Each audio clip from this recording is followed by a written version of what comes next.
Oh, welcome groomers. Today I'm going to be talking about my training plan. But first, cue some intros, yeah!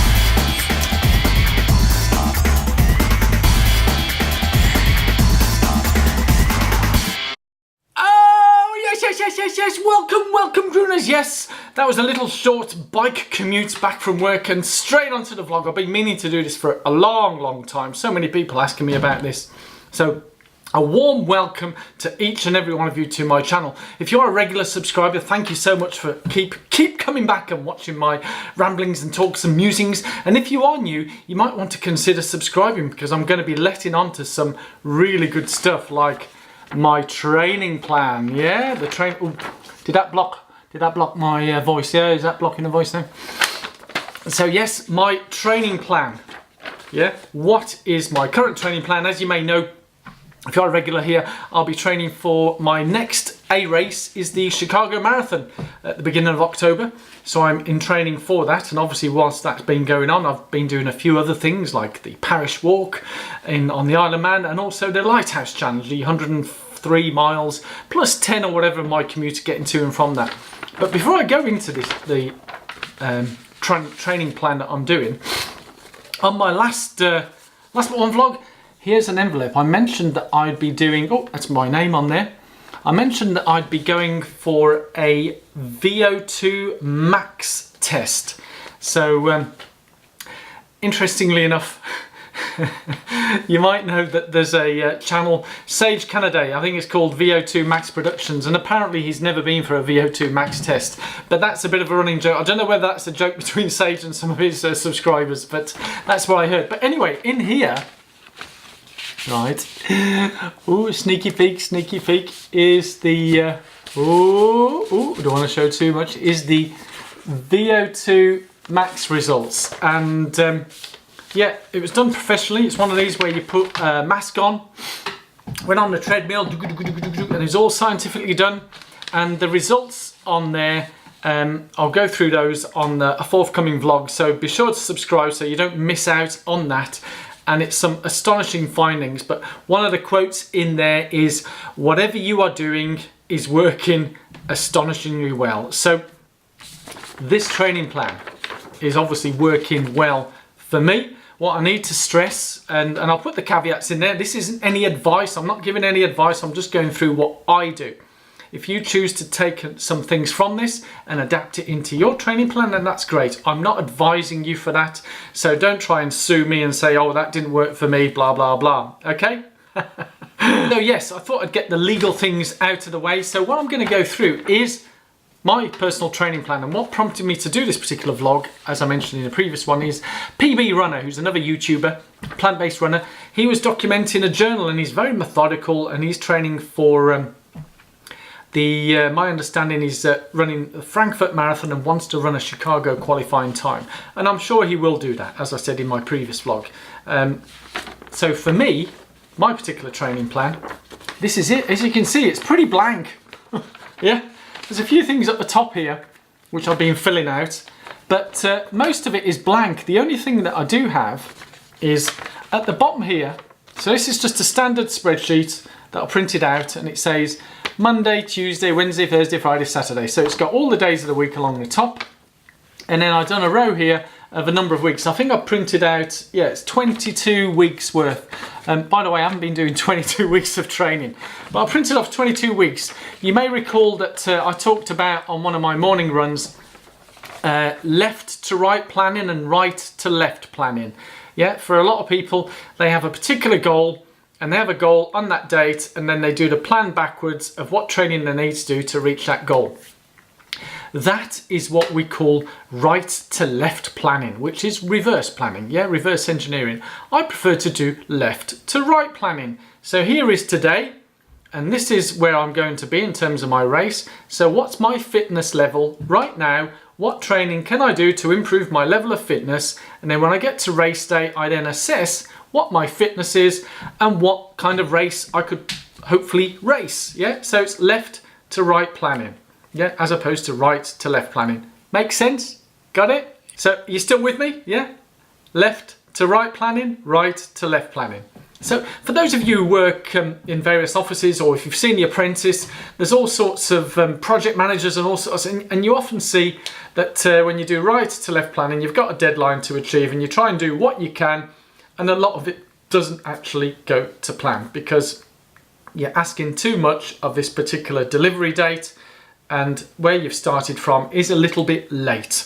Yeah, so that's why I do left to right planning. So there's 22 weeks on here. I'm not saying you start from there. So I've been recording, and what I do, the key item that I started with, and by the way, this is one that I made myself, and having ran a few marathons from my own experience, and I used the help of Dr. Google. So I searched various websites, looked at information, and the key backbone for any endurance running, if I was to give you the key number one tip, is the long run. So I basically wrote down the long runs that I need to do from before Chicago, because obviously there'll be a tapering period, and those of you who don't know tapering, basically you're reducing the load. So there's certain long runs dotted along here, so I wrote them down, and they finished, I think the long runs finished somewhere around here. So I had about 4 or 5 weeks to play with before the actual training plan of those long runs started. But as you see, I've been filling out various things. So I was doing what I call base training, which is just going out for some nice easy runs as and when I feel like it. Yeah. So obviously the longest long runs even then were about, I don't know, 5, 10 kilometers, 12 kilometers, not that long, but just slow, steady, something just keeping the body ticking over, nice and easy. For when I start the actual main training plan for that. And the way that I work is that I've put in key dates here. So along here, I won't put it all right up close. I don't know whether the camera would zoom in and focus correctly, but the key dates in here, obviously the Chicago Marathon is here. I've got the Isle of Man Half Marathon, and somewhere along here I had the Lighthouse Challenge, and then I had the Parish Walk in there. So those were the key items that I was doing. If I decide to do another race, I'll put that in, but at the moment there's no other races for me in there. So each day, like today, I've come back from work, see how I feel, and I think, okay, tomorrow I'll get up, depending on what work schedule is, but I know for tomorrow I'll probably get up at around 4:30 in the morning, 5 in the morning, and I'll go for a particular type of run. I think tomorrow, because I had the long run recently, it'll be a nice easy run for me on that one, about 40-50 minutes. It's all based on how I feel, and I gotta stress, it is how I feel. Some mornings I might plan, I think I'll go out for 40-50 minutes or an hour, but literally after 10-15 minutes, if something's not feeling right, I'll cut it short and come back, and I'll just write down on here what I've done. So it's a record for me that when I go back, I can see if there's any particular pattern that I'm following, and also if I'm feeling any tweaks or aches or pains. You know, that's sometimes the body telling me I need to slow down and not to overdo it, because often with a lot of the training plans that I've seen, it is really short, sharp bursts. It's asking for too much on our bodies, and some of us can take it and some of us can't. I prefer to take the nice, easy route, so I'm literally just following various long runs, and then in that I fill out what I'm doing. And the things that I fill out on here, I don't put in my 10-minute cycle commute, 10-15 minute cycle commute, because that's, for me, it's not really adding any benefit. But if I'm doing any gym work, or if I'm doing any cardio work in the gym, that goes in there. And also any of my runs that go in, I log it on there. And yeah, for a lot of the runs that I go out on, particularly some of the short ones, I might add in some strides at the end. And that essentially is it. So it's a bit of make it up as I go along, but for me, what I call is the spine for endurance running is the long runs. So I've worked out what my long runs can be. So it slowly builds up, and then it starts tapering back down.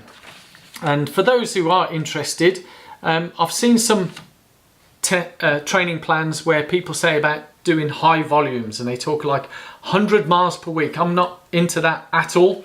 It can work for some people, it doesn't work for others. And I've seen other plans where they say the longest long run is 16 miles, and then there's a theory about that as well. So wherever you look, wherever you go, there's always people who will post out some information, some of it to be controversial and some of it just to try and make a name for themselves. But at the end of the day, for me, what works for me is nice, simple, easy stuff. If I feel like doing some sprints on a particular day, I'll go out and do those sprints. If hill work, it all depends where I'm working, what I'm doing and how I'm feeling, so I'm adapting it as I go along.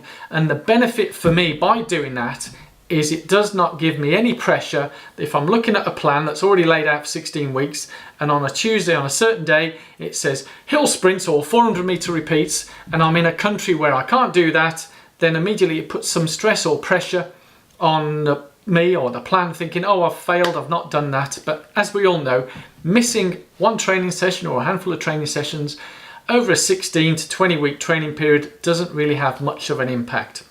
So that's in essence my training plan. Yeah?